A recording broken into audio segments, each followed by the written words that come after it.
Welcome to Share and Worship.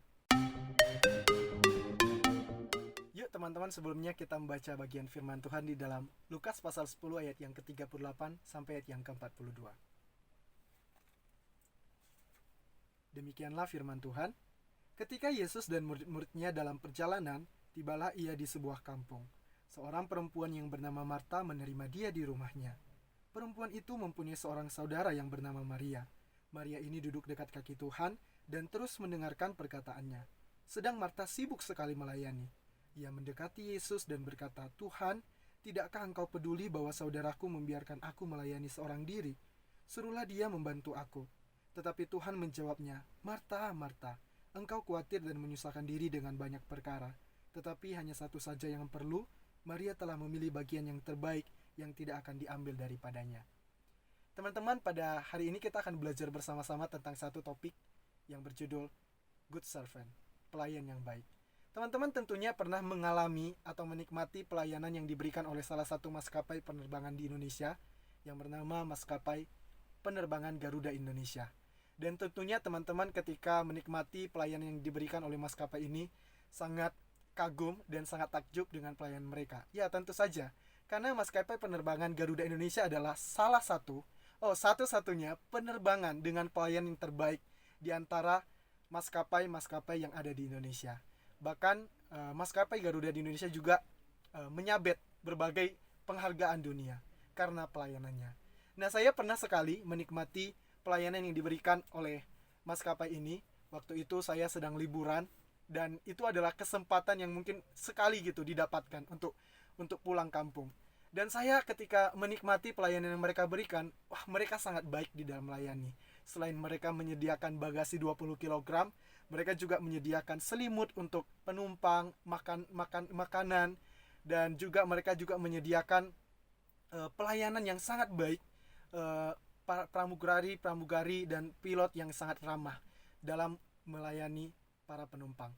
Nah teman-teman, ketika saya menikmati pelayanan yang mereka berikan, saya sangat kagum dan sangat takjub dan acung jempol, dan saya sangat percaya gitu.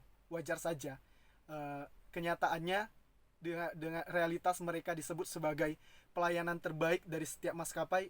Wah, itu sangat betul, sangat benar sekali. Tetapi teman-teman, ketika saya merenungkan satu bagian firman Tuhan yang tadi kita sudah baca, ada satu statement yang ingin saya bagikan kepada kita, bahwa pelayanan yang baik tidak menentukan seseorang menjadi pelayan yang baik. Pelayanan yang baik tidak menentukan seseorang menjadi pelayan yang baik. Tidak menentukan seseorang menjadi good servant. Mengapa demikian? Karena sebuah pelayanan tersebut akan dapat bisa dengan mudahnya dimanipulasi. Contohnya, pramugari.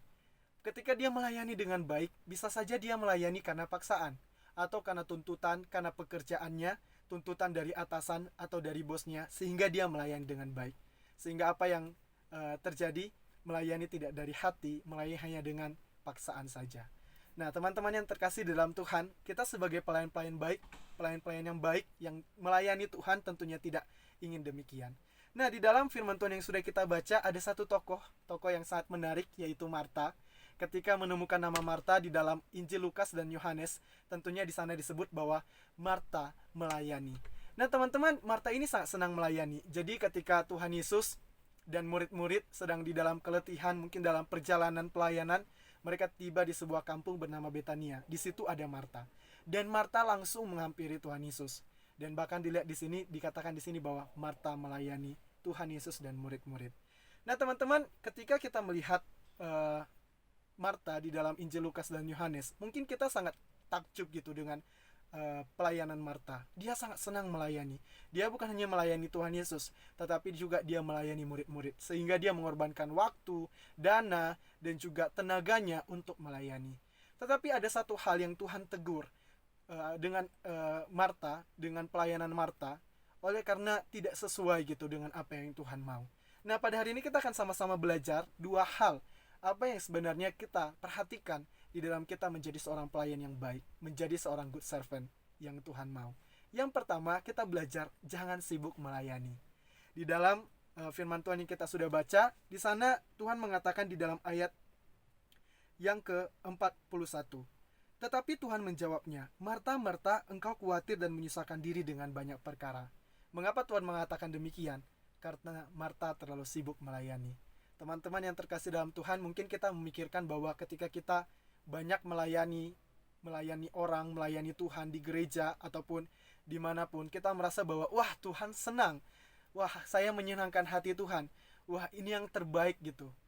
Itu yang kita pikirkan. Tetapi pelayan itu menjadi batu sandungan bagi diri kita sendiri. Kita tidak senang akan pelayan itu. Sekalipun Tuhan memang senang akan apa yang kita kerjakan, tetapi Tuhan juga rindu kita senang di dalam melayani Dia. Kita melayani bukan dengan paksaan, tetapi melayani dengan kerelaan hati. Maka dari itu kita belajar dari apa yang Tuhan ajarkan kepada Marta. Jangan terlalu sibuk melayani, sehingga pelayanan kita mengalihkan perhatian kita. Kita terjebak di dalam gangguan yang membuat kita tidak fokus kepada Tuhan yang menghampiri kita, yang menghampiri Marta saat itu. Hal lain yang dapat kita pelajari, yaitu kita harus melakukan apa yang perlu. Apa yang perlu adalah apa yang Tuhan inginkan. Di dalam ayat yang terakhir, ayat yang ke-42, di sana dikatakan, tetapi hanya satu saja yang perlu, Maria telah memilih bagian yang terbaik, yang tidak akan diambil daripadanya. Teman-teman yang terkasih dalam Tuhan, apa yang perlu yang Tuhan sampaikan adalah duduk dekat kaki Tuhan, mendengarkan Tuhan, dan membangun relasi bersama dengan Dia. Kita sebagai pelayan Tuhan seringkali mungkin mengabaikan hal-hal relasi kita, komunikasi kita dengan Tuhan. Oleh karena banyaknya pelayanan kita menjadi berkurang di dalam membangun relasi dengan Tuhan. Relasi kita sangat sedikit bersama dengan Tuhan karena kita terlalu fokus dalam pelayanan kita. Sehingga Tuhan mau mengajarkan dan menegurkan kita pada hari ini bahwa di dalam setiap pelayanan kita sebagai pelayan-pelayan Tuhan, kita sangat perlu untuk membangun relasi dengan Tuhan. Bukan sangat perlu, sebuah kewajiban bagi kita sebagai pelayan-pelayan Tuhan untuk membangun relasi dengan Tuhan. Duduk dekat kaki Tuhan, mendengarkan Dia, baik itu melalui saat teduh pribadi kita, melalui doa kita, maupun disiplin-disiplin rohani kita yang kita lakukan sepanjang hari. Teman-teman yang terkasih dalam Tuhan, kiranya melalui renungan singkat ini kita belajar bersama-sama, baik kita sebagai pelayan Tuhan maupun anak-anak Tuhan yang saat ini sedang di dalam pelayanan. Kita tidak boleh sibuk di dalam pelayanan kita, tetapi mari kita sama-sama fokus kepada Tuhan yang kita layani, yang kita sembah, dan kita melayani dengan sepenuh hati, bukan dengan paksaan. Dan kita juga belajar melakukan apa yang perlu, apa yang Tuhan inginkan di dalam hidup kita, yaitu duduk dekat kaki Tuhan, berelasi dengan Dia, berkomunikasi dengan Dia, dan melakukan disiplin rohani kita di sepanjang waktu kehidupan kita. Teman-teman, mari kita responi kebenaran firman Tuhan ini dengan satu pujian yang mengatakan hati hamba.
Tuhan yang melihat rupa, Kau bukan Tuhan yang memandang harta.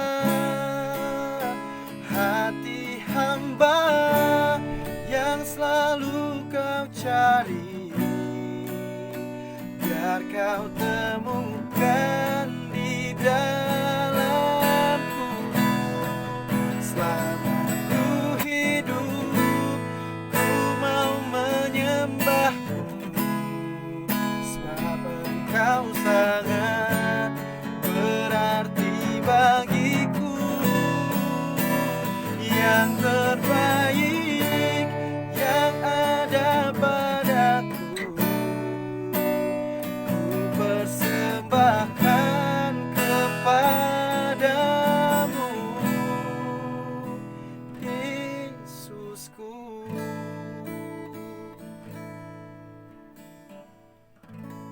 Kiranya melalui renungan dan juga pujian ini memberkati kita semua. Tuhan Yesus memberkati.